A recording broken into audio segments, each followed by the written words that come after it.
chamado, um sonho, Ele vai fazer esse sonho ser realidade. Mas você precisa dar passos de fé diante daquilo que Deus já decretou na sua vida, amém? Amém, glória a Deus. Mas hoje nós vamos aprender com a história de um homem que poderia ter experimentado uma vitória completa, mas ele hesitou, ele não perseverou, ele não continuou. E esse é o tema da mensagem dessa noite: não pare antes da vitória completa. Não pare.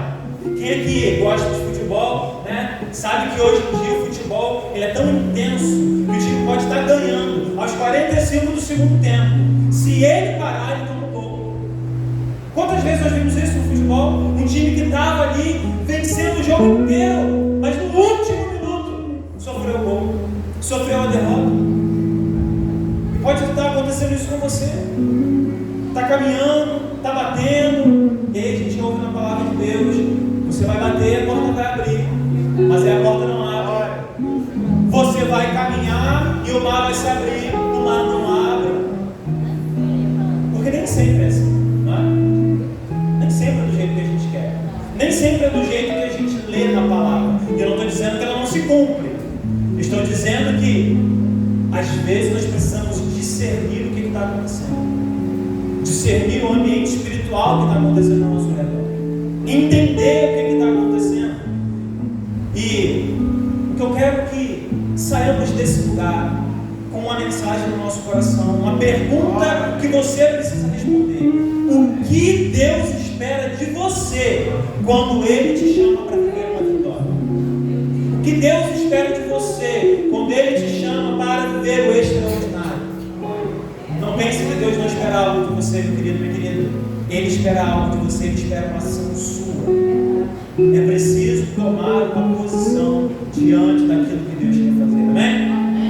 Abra sua Bíblia comigo no texto de 2 Reis, capítulo 13. Nós vamos estar lendo do verso 14 ao 19. 2 Reis, capítulo 13, 14 a 19.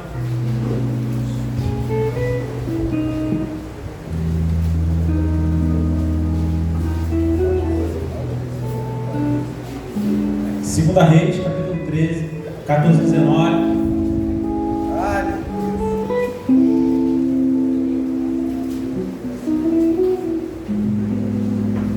Amém?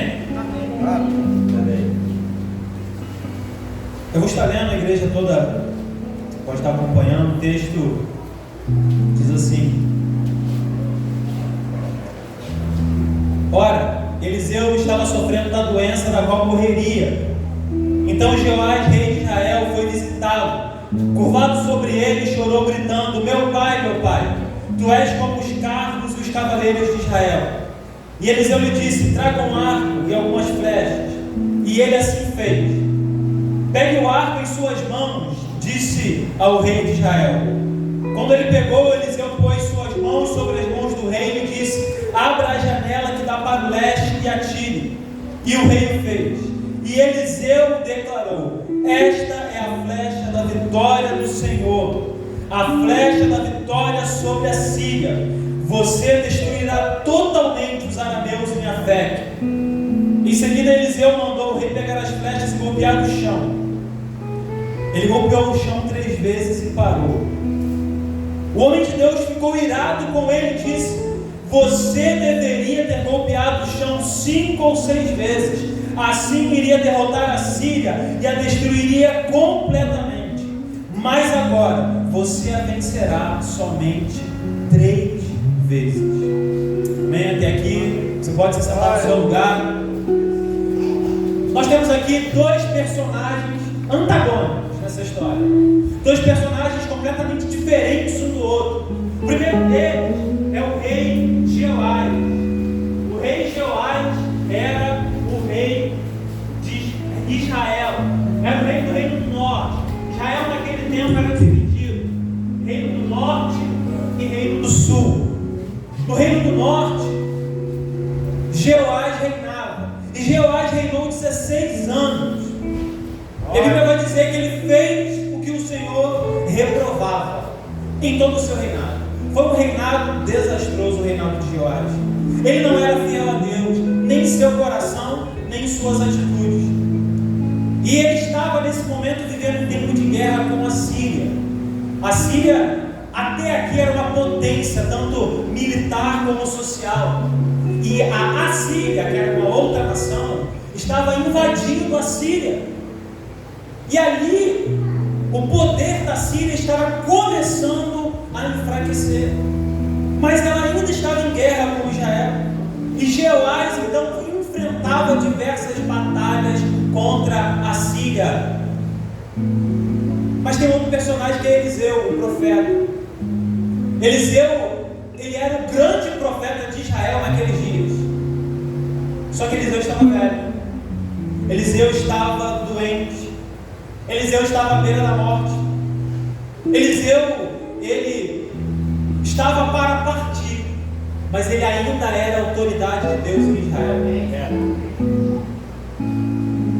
Olha, eu não sei qual é a tua idade, mas a gente tem uma tendência de achar que os mais velhos perderam o seu espaço no reino de Deus. Eliseu era muito velho. Eliseu estava doente, mas ainda tinha uma unção dentro desse homem. Talvez você, talvez na sua idade, tenha pensado que Deus ainda não pode te usar. Deus ainda não pode transformar alguma coisa através da sua velhice. Mas olha, se existe unção dentro de você, Deus tem alguma coisa para fazer na sua vida e através dela, em nome de Jesus. Então nós precisamos ir lá na igreja, nós honramos muito os nossos anciãos, porque eles suaram e sangraram para que a obra de Deus permanecesse nesse lugar. Então valorize as pessoas mais velhas, valorize aqueles que calçaram o caminho para você passar, né, meu irmão? Tem que valorizar as pessoas que estão lutando há muito tempo. E aqui Eliseu ainda era essa autoridade. Dois personagens completamente diferentes, um que estava distante de Deus e o outro que vivia ao lado de Deus. Um rei idólatra, adorava outros deuses, desagradava a Deus, e aqui um profeta, mesmo velho, cansado, doente, estava ainda à disposição de Deus. E eu quero trazer para a igreja nessa noite 3 atitudes que nós devemos ter diante de Deus para alcançar as nossas vitórias. 3 atitudes que você precisa ter. 3 atitudes que você precisa colocar no seu coração. E a primeira delas é: reconheça a força e a autoridade de Deus na sua vida. Até aqui, Jeoás era infiel. Até aqui, Jeoás não quis saber de Deus. Até aqui, Jeoás não quis saber dos conselhos do profeta. Até aqui, Jeoás não quis saber dessa história de Deus, de evangelho, de religião, de igreja. Até naquela época não tinha igreja, mas tinha um templo. E ele simplesmente não queria saber. A Bíblia vai dizer que Jeoás andou nos caminhos de Jeroboão. Jeroboão foi um rei idólatra, que quando houve a separação, lá na época do filho de Salomão, Roboão, Jeroboão olhou para o povo indo adorar no templo e ele construiu um bezerro de ouro para que o povo adorasse, porque ele não queria perder o coração das pessoas. Esse homem, Jeoás, ele continuou fazendo as mesmas coisas. Só que agora, no momento da dificuldade, agora quando a autoridade de Deus em Israel estava para partir, ele corre atrás do tempo perdido. Ele vai correndo atrás de uma última palavra, de uma última bênção, de uma última instrução. Ele por si só, ele não tinha intimidade nenhuma com Deus. Mas olha, às vezes Deus levanta pessoas para falar com a gente. Às vezes Deus levanta pessoas para falar com você. Às vezes Deus coloca alguém no seu caminho. Então não desperdice as oportunidades. Ouça aquilo que Deus quer falar através de pessoas que são levantadas por Ele. E aqui, diante de um grande problema, ele tinha uma guerra para lutar, assim como você tem uma batalha para lutar. Não uma batalha física, mas às vezes uma batalha espiritual, às vezes uma batalha no seu trabalho, às vezes uma batalha na sua área financeira, às vezes uma batalha dentro da sua casa, na sua família. E não adianta lutar com a nossa força, não é? exército, ele tinha recurso, mas quando a batalha veio, mesmo o rei infiel foi procurar o que Deus tinha para falar. E essa é a nossa vida. Nós temos que buscar em Deus a solução para as nossas batalhas, a força para as nossas batalhas, e não na nossa força, na nossa autoridade, não no nosso poder, no nosso braço, mas no braço forte do Senhor Jesus. Então, olha, talvez as coisas sejam difíceis para você, talvez o caminho não tenha sido fácil, mas se você se colocar em direção ao que Deus quer falar na sua vida, Ele vai te dar um caminho, Ele vai apontar uma direção para você. Mas é preciso se achegar a Ele, é preciso se aproximar. Como eu falei, Eliseu era a representação da autoridade de Deus. E estar diante do profeta era a mesma coisa que estar diante de Deus, porque ele era a boca de Deus na terra. É preciso se chegar mais próximo da presença de Deus, quando a batalha está diante da gente. Olha, gente, o crente vive assim. É através da fé. As pessoas que não são convertidas, que não professam a mesma fé da gente, elas vivem a vida como elas querem. Mas nós somos separados. E se nós somos separados, é em Deus que nós vamos alcançar as nossas vitórias. Não é na nossa força. Então nós não podemos nos espelhar com as pessoas que são do mundo, com as pessoas que não vivem a mesma ideologia espiritual que nós vivemos. Não podemos seguir pelo mesmo caminho. E eu não estou falando aqui que são errados ou não, que é pecado ou não, mas eles seguem a vida como eles acham que tem que seguir. E não tem nada a ver com o pecado, não tem nada a ver com o que é errado, tem a ver com o que eles aprenderam. Mas nós aprendemos que nós temos que colocar as nossas vidas diante do Senhor. Então talvez você está tomando atitudes na sua mente, no seu intelecto, nas suas habilidades, naquilo que você sabe fazer. Quando é que você vai colocar essa situação diante de Deus? Quando é que você vai colocar diante de Deus a sua luta, a sua batalha? Joás se chega até Eliseu e diz: meu pai, meu pai. Olha, palavra de intimidade, né? Meu pai. Esse termo, meu pai, é um termo usado para uma autoridade patriarcal, uma autoridade de pai mesmo não sendo um pai santo. E aí ele vai dizer: tu és como os carros e cavaleiros de Israel. O que ele está querendo dizer? A força não vem do exército, vem do Senhor. Mas sabe o que é engraçado? Ele não acreditava nisso. Ele era um rei idólatra. Aquilo que nós confessamos com a nossa boca não necessariamente é aquilo que o nosso coração acredita. Não necessariamente é aquilo que está dentro da gente. Ele simplesmente falou. Ele simplesmente expressou aquilo que talvez ele ouviu falar. Ele não vivia isso. E talvez algumas pessoas entram na igreja e até expressam alguma coisa, mas dentro dos seus corações elas não vivem.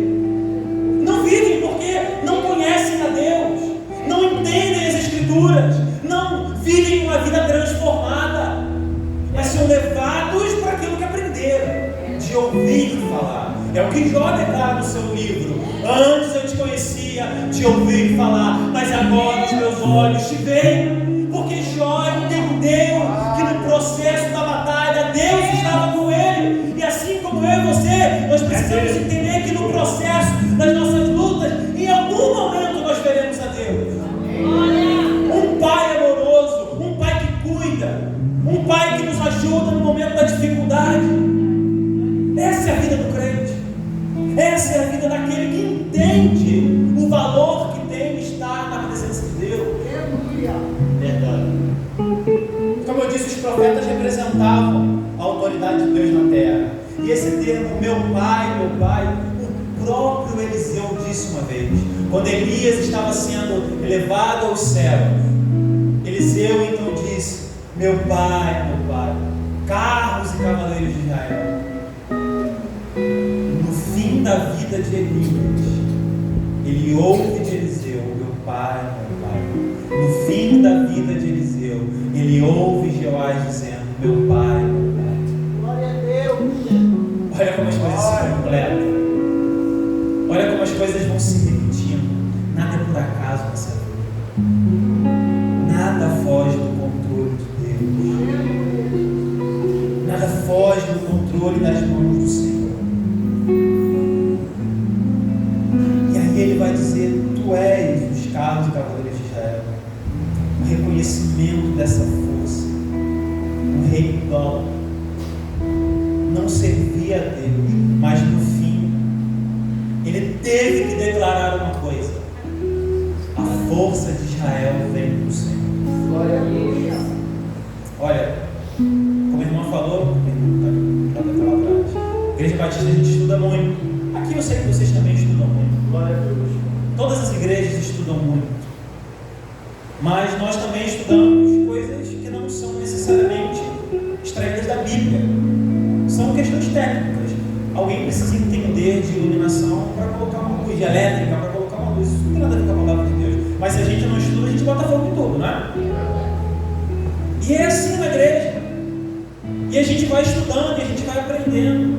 Mas a gente não pode achar que aquilo que a gente aprende de técnica, de conceito, da atualidade, substitui aquilo que a palavra de Deus diz. Segundo e terça, nós estávamos com um treinamento para pastores lá na Barra da Tijuca, uma igreja grande, 2.500 membros.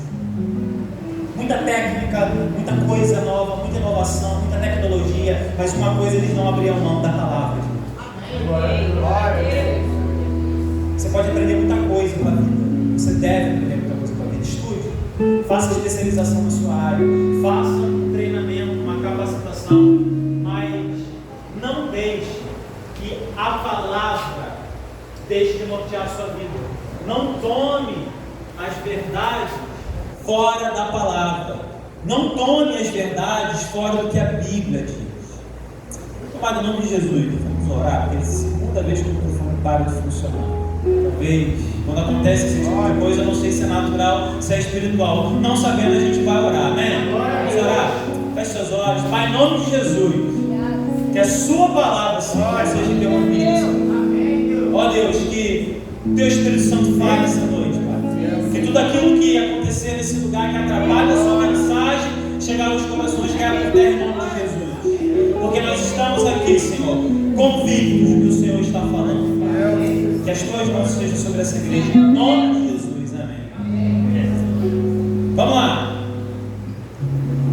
Salmos 20, verso 7 vai dizer assim: alguns confiam em carros, outros em cavalos, mas nós confiamos no Senhor, o nosso Deus. A gente pode colocar nossa confiança naquilo que a gente aprende na faculdade. A gente pode colocar a confiança naquilo que a gente aprende nos treinamentos da internet. Nós podemos colocar nossa confiança em tudo aquilo que nós aprendemos. Mas isso não vai nos levar à vitória completa. Porque a vitória completa vem do Senhor. Ou então você não busca nele a sua bênção. Vai buscar em outra coisa, vai buscar em outro lugar. Porque alguns vão colocar sua confiança na capacitação, outros vão colocar sua confiança nas suas habilidades, mas nós colocaremos a nossa confiança no nosso Deus. Aleluia. É no Senhor. Então não dá para viver uma vida somente naquilo que nós aprendemos. Não dá. Olha, eu tenho empresa há 6 anos. Nós abrimos a nossa empresa na pandemia. Nosso primeiro faturamento não pagava nem a conta de luz.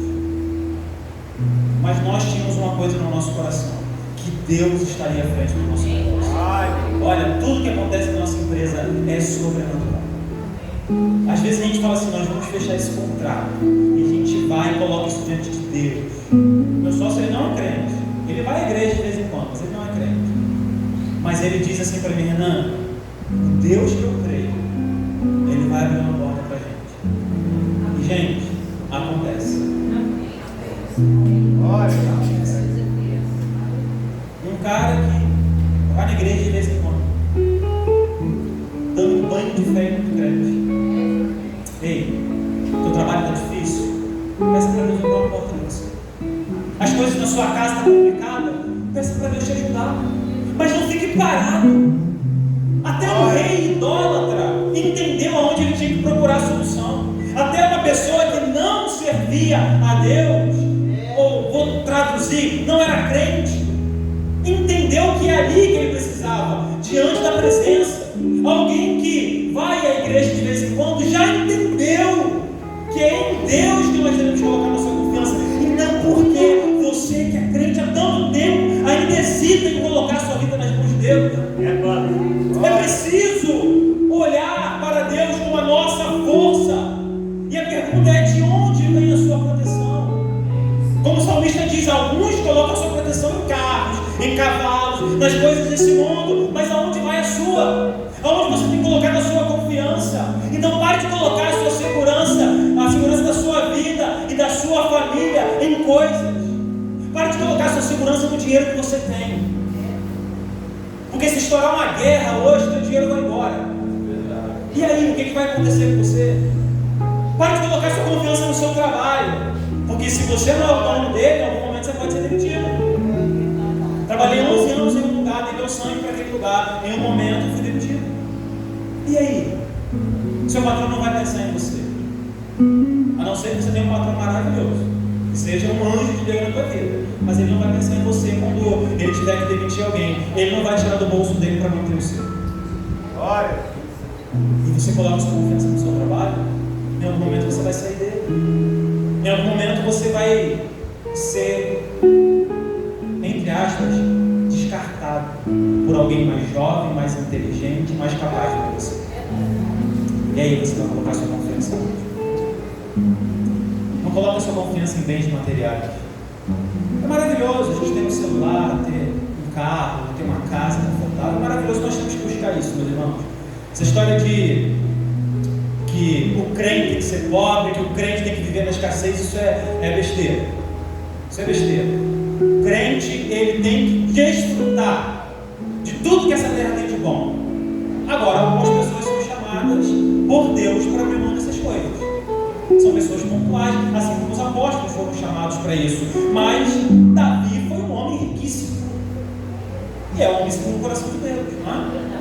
Não tem a ver com o dinheiro que tem na tua conta, tem a ver com aquilo que Deus te chamou para fazer. Mas a sua confiança está onde? Davi em nenhum momento colocou a confiança dele no dinheiro que ele tinha. Davi em nenhum momento colocou a confiança dele no cavalo maravilhoso que ele tinha, porque naquela época não tinha carro, né? Era cavalo, não andava. E acredito que o cavalo de Davi era outro, né? Era o cavalo do rei. Talvez seja uma Ferrari nos dias de hoje, né? Uma Porsche. Carros aí que eu nem sei o nome. Mas ele não colocava sua confiança nessas coisas. Porque no momento em que ele caiu, ele disse: Senhor, só não retires de mim o teu espírito.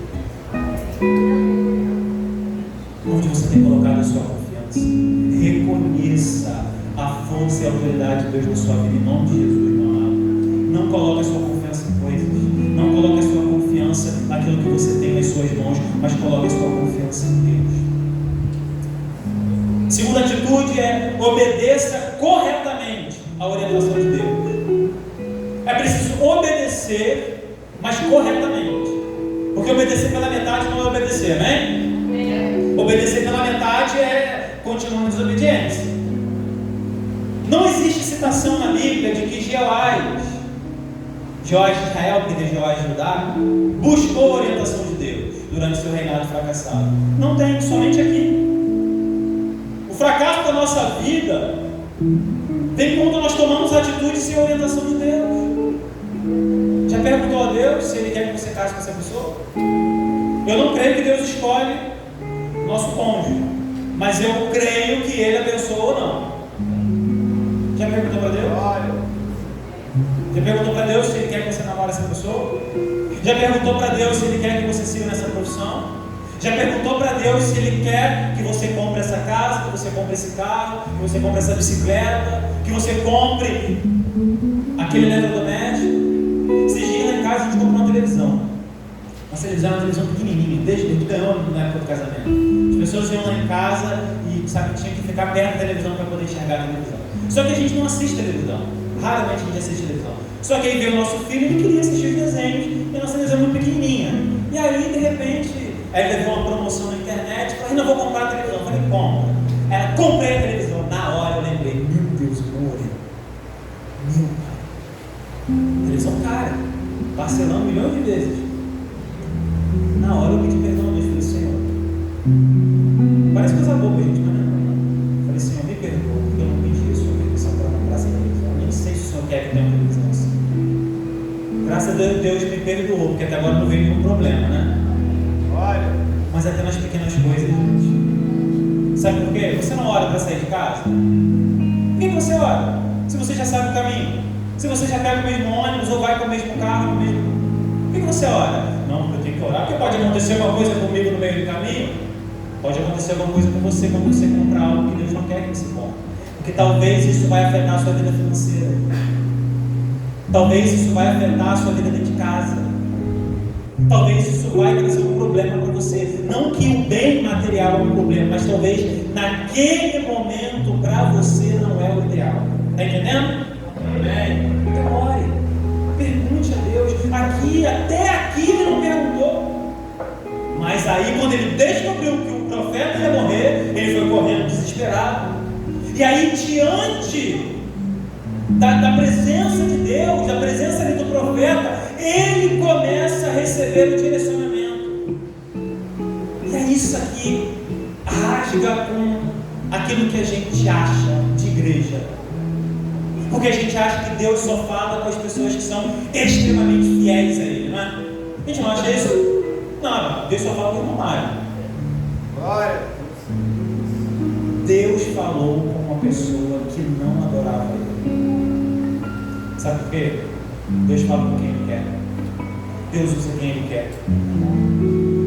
Sabe por quê? Mesmo sendo rei idólatra, tinha pessoas debaixo da autoridade desse homem que Deus amava. Talvez você no seu trabalho tenha um cargo de importância. Você é responsável por essas pessoas. E é por isso que você tem que buscar a orientação de Deus. Porque talvez uma palavra sua maldita pode trazer um trauma para alguém. Pode causar um problema na sua equipe. Pode causar um problema na igreja. Deus falou com alguém idólatra. Alguém que não adorava a Ele. Olha, o segredo do nosso sucesso está no que Deus vai revelar através do Espírito Santo da sua palavra. Você quer descobrir o que Deus quer na tua vida? Lê a palavra, lê a Bíblia. Você quer descobrir o que Deus tem para você e para sua família? Ore. Em algum momento Ele vai falar. Se Ele falou com o rei idólatra, Ele não vai falar com você? Hein? Não é verdade? Se Ele falou com alguém que era alguém que adorava outros deuses, Ele não vai falar com você que adora Ele, que adora o Deus certo. Ele não vai falar com você que lê a Bíblia, que vem ao culto, que é dizimista. É dizimista, amém? Amém? Se não é, passa a ser, meu querido. Porque aquilo que está no nosso bolso precisa ser oferecido também ao Senhor, né? Aquilo que Deus nos concede, nós também precisamos devolver, entregar. Generosidade. E às vezes a gente não entende que não prospera. Porque eu ouvi uma vez de um pastor, estou até fugindo da mensagem. Eu ouvi uma vez de um pastor assim: a última coisa que se converte no homem é o bolso dele. Quando o bolso dele se converter, você pode ter certeza que ele já é um convertido. Porque às vezes é verdade essa frase, esse pastor. A gente se converte, mas tocou no nosso bolso, acabou pra gente, né? Não é verdade? O seu bolso precisa se converter também, meu irmão, minha irmã. É preciso dedicar o seu dinheiro, não à igreja, a Jesus Cristo. Porque não adianta nada você dar o seu dízimo e o restante você gastar com coisas que desagradam a Ele. Amém? Agora vamos voltar para a mensagem, foi só um parênteses. Aqui então ele recebe o direcionamento. E 4 gestos que revelam o que Deus queria fazer. O primeiro deles, ele diz o quê? Traga um arco e umas flechas. Não é isso que ele disse? Traga um arco e umas flechas. Esse arco era o símbolo da batalha. Aqui você pode entender que são gestos proféticos, atos proféticos. Você pode entender que é um símbolo. Você pode entender que era uma figura usada pelo profeta, uma figura de linguagem. Você pode dar o nome que você quiser aqui. eu entendo que eram símbolos proféticos para esse tempo, para esse homem, porque esse arco representava o quê? Batalha. Ele teria que lutar uma batalha. Ou seja, pegue o seu instrumento de batalha. Qual é o teu instrumento de batalha? Eu não sei. Eu sei qual é o meu. Você precisa descobrir qual é o seu. E aí você vai ter que pegar. Sabe por quê? A batalha vai vir de qualquer jeito. E se eu não estou armado para ela, eu vou ser pego de surpresa, desprevenido. Então pegue o seu instrumento de batalha. Descubra qual é ele. E aí o profeta diz: pegue o arco em suas mãos. Sabe por quê? Não adianta você terceirizar alguma coisa que é para você fazer. Ele poderia muito bem ter colocado o arco na mão de outra pessoa, mais capaz, mais habilitado. Lá quando Davi caiu com Batseba, a Bíblia vai dizer que nos tempos que os reis iam para as guerras, Davi ficou em casa no palácio. E aí o pecado veio, porque ficou tempo ocioso. Ou seja, terceirizou aquilo que ele deveria fazer. Meu amado, minha amada, pare de terceirizar uma responsabilidade que é sua. A criação do seu filho é sua responsabilidade. Tem muita gente aí colocando nos avós a responsabilidade da criação dos filhos. Não é, é sua. Estou dizendo daquelas pessoas que precisam trabalhar e os avós ficam. Estou dizendo isso. Estou dizendo daquelas pessoas que se aproveitam dos seus pais para viver a sua vida. Olha, eu deixo de fazer um monte de coisa para meu filho, porque agora eu entendo que eu preciso cuidar dele. Então não terceirize uma responsabilidade que é sua. Não terceirize no trabalho uma responsabilidade que é sua.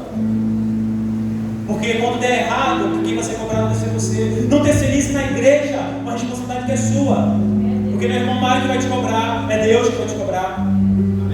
É Deus que vai te cobrar porque você não está fazendo aquilo que Ele te mandou fazer. Então segurar o arco é um símbolo profético que representava: rei, você precisa lutar nessa batalha.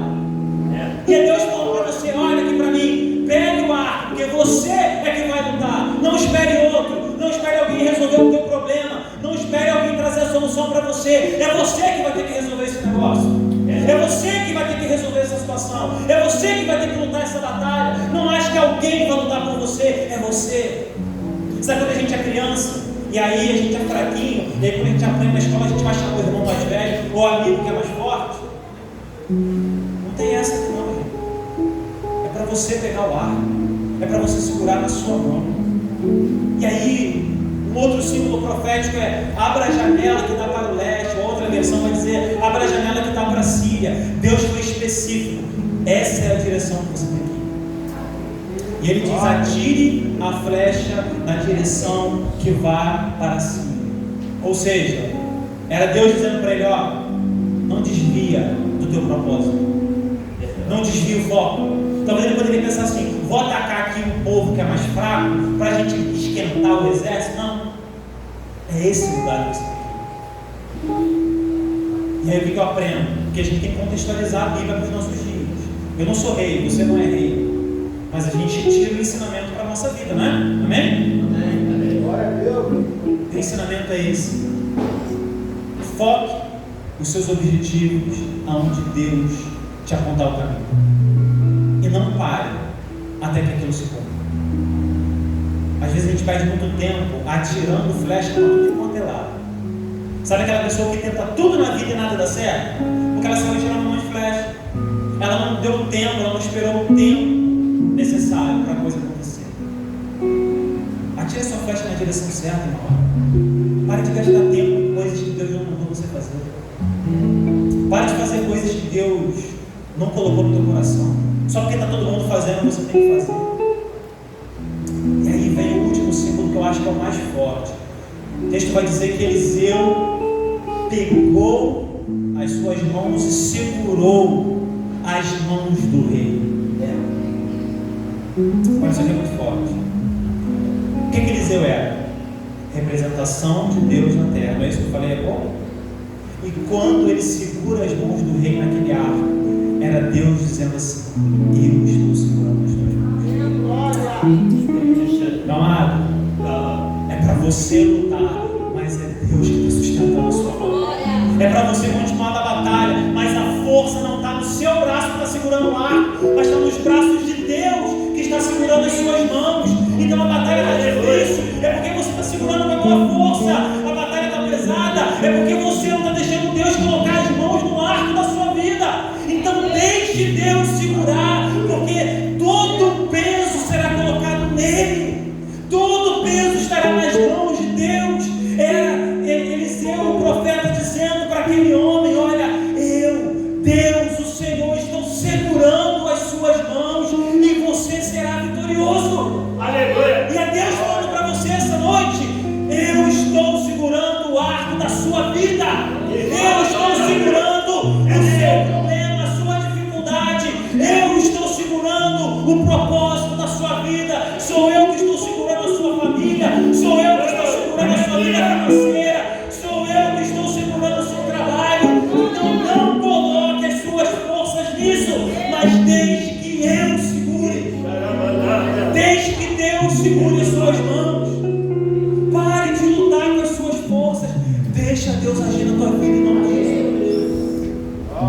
Trabalho é difícil, deixa Deus tomar a frente, deixa Deus causar um impacto na sua vida, deixa Deus transformar o seu coração. Ali, aquele homem recebeu as mãos de Deus sobre sua vida. E aí vem a terceira atitude, que é: vá até o fim naquilo que Deus te ordenou. Vá até o fim naquilo que Deus te ordenou. O profeta vai dizer para o rei: essa é a flecha da vitória do Senhor, a flecha da vitória sobre a Síria. Olha, mais específico que isso, só se ele desenhasse. Ele falou: essa flecha é a vitória sobre o seu inimigo. E aí às vezes Deus fala com a gente, sabe o que a gente faz? Ah, Senhor, o que está acontecendo no meu redor? O que o Senhor quer falar? Não estou entendendo. Mas Deus está sendo específico. Já assistiram aquele filme Todo Poderoso? Quem aqui já assistiu? Levanta a mão, Todo Poderoso.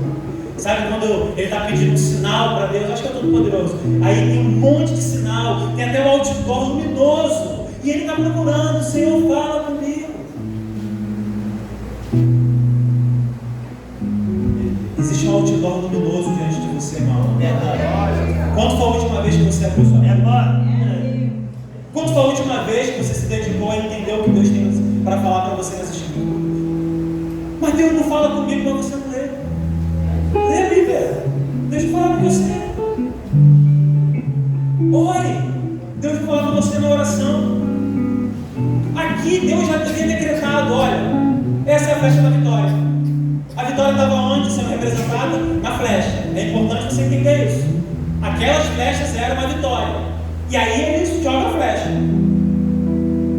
Porque o ato das flechas não era para conquistar a vitória, mas era para definir a expansão dessa vitória. Vou repetir para você: essa atitude das flechas não era para decretar a vitória já havia sido decretada, ele falou, é a vitória contra a Síria. Mas as flechas eram para definir a extensão dessa vitória. E aí entra aquilo que é o tema da mensagem: não desista até a vitória completa. Porque a vitória, se ela já foi decretada, em algum momento ela vai chegar. A questão é que algumas vezes demora. E aí o profeta vai dizer: pegue as flechas e fira o chão com elas. Eu não sei quantas flechas tinha naquele alforje, gente. Eu sei que tinha muito, não tinha só 3. O rei então disparou 3 flechas no chão. A flecha não era o decreto da vitória? Não era? E aí você recebe o decreto da vitória. Ó, a flecha é o decreto da vitória. E ele fala: joga algumas flechas no chão. Quantas flechas você iria jogar?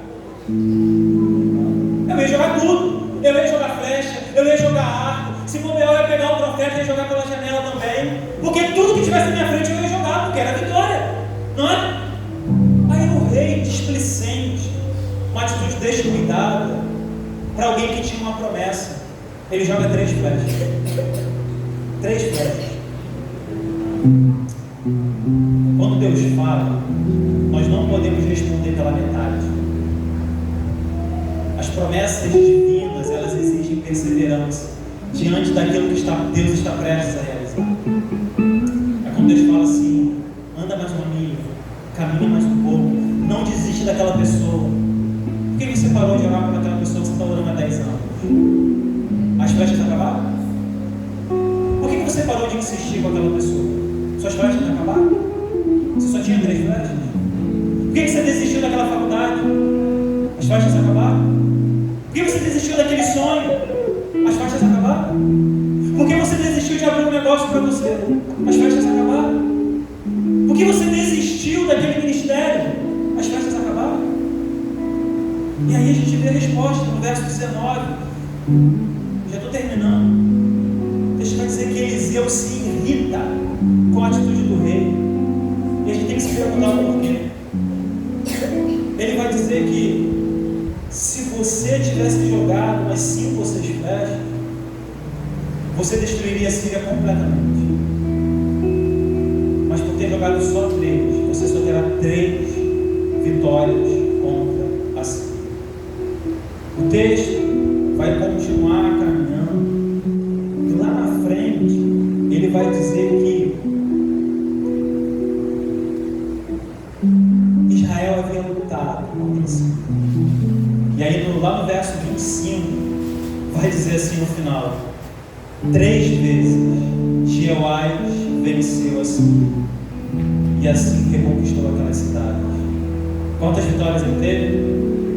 Quantas flechas ele jogou? Quantas era para ele ter jogado? 2. Pelo menos 5 ou 6. Vitória pela metade. Vitória que não foi completa, porque faltou a parte dele. Talvez a sua vitória vai chegar, mas não vai ser completa porque você não está fazendo a sua parte. Faltou perseverança, faltou mais empenho, faltou perder mais algumas noites de sono, seja para estudar ou para orar, ou para se dedicar à palavra. Eliseu se irritou, sabe por quê? Porque ele percebeu que Israel não perdeu a vitória total por falta de poder de Deus, mas pela superficialidade espiritual desse rei. Talvez essa igreja esteja perdendo a vitória completa, não pela falta do poder de Deus, mas pela sua displicência em não jogar todas as flechas que você tem. Vou te fazer uma pergunta nesse culto jovem: quantas pessoas você convidou para estar aqui? Não lançou nenhuma flecha, talvez, ou lançou 2 ou 3. Olha, poder de Deus tem aqui, amém? O que está faltando? Você jogar as flechas. Quantas vitórias Deus queria completar, mas você interrompeu no meio do caminho? Quantas vitórias estavam diante de você, mas você não alcançou porque faltou flecha a ser jogada? A pergunta que eu te faço é: quantas flechas você tem ainda no teu alforje que você não abriu? Quantas flechas estão nas suas mãos porque você não teve coragem de jogar? Quantas flechas você tem aí com você que você não teve fé o suficiente para jogar? Porque talvez o seu negócio não prosperou porque você parou no meio do caminho, parou na primeira dificuldade, parou no primeiro desafio. Talvez aquela promoção no trabalho não aconteceu porque você não quer trabalhar um pouco a mais, porque você não quer fazer um pouco a mais do que lhe é pedido. Talvez você não consegue se desenvolver no ministério porque você não busca aperfeiçoamento. Talvez as coisas não estão caminhando na sua família porque você continua tendo as mesmas atitudes e está deixando de jogar as flechas que estão nas suas mãos. Mas em nome de Jesus, hoje é noite de mudança, amém?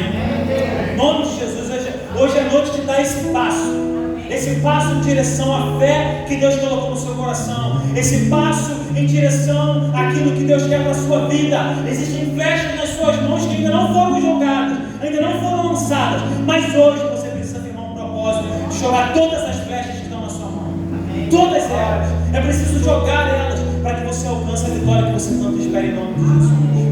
Quero te convidar a ficar de pé. Nós vamos ouvir mais uma canção. Que nesse momento você coloque diante de Deus essa sua luta, esse seu problema. Porque Deus é um Deus que te ama. Deus é um Deus que Ele tem um amor profundo por você. Ele tem expectativas com você. Então, em nome de Jesus, que essa noite você firme um propósito com esse Deus que te ama tanto, de dedicar a sua vida a Ele, de dedicar a sua família a Ele, dedicar o seu trabalho a Ele. Pega essas flechas que estão nas suas mãos, decida hoje jogar todas elas em nome de Jesus. Espírito cheio.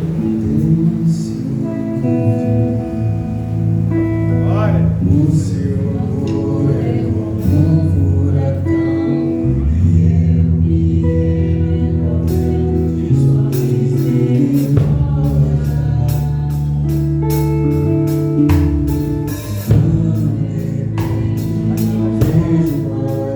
Vejo mais um só vejo agora, recebo um maravilhoso Ele é.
Vamos.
sei qual é a luta que você está enfrentando.